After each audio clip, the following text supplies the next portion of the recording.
I want to also hear everyone's thoughts about where we are now with regards to COVID-19 and the possibility of the economy reopening. Mrs. Nelson.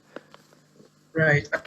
Thank you. I was speaking on the point of strategy, and that's right now, that strategy and your actions surrounding may need to be reviewed every 2 or 3 weeks at the present moment, because there are different changes, that's happening, and we need to keep a pulse of, who we serve, whether internally or externally. I think Mr. Cox spoke about your suppliers or your employees or your customers. We have to be listening to what they're saying and making the necessary adjustments so that we can continue to add value to them.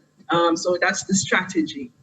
Another thing that we mentioned a lot of, and I think all the panelists mentioned, was measurement, and that is key. So even pre this pandemic, one of the things that we realized in our productivity audits at the center was that persons weren't measuring.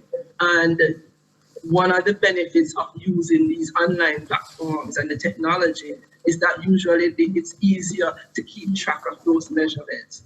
But that is going to be key for us going forward, to know what worked well, what didn't work well.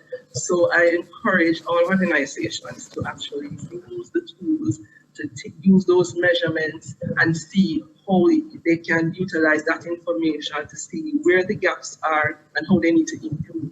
Another thing that I want to share finally is that a pandemic such as this, it will highlight in any business the weakest process in your system, right? It's going to highlight where your problem area is.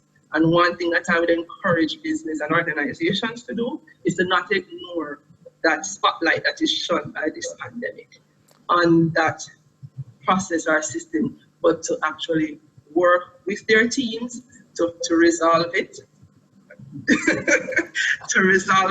so that they can increase their productivity going forward. Indeed, coming back to the point of being strategic.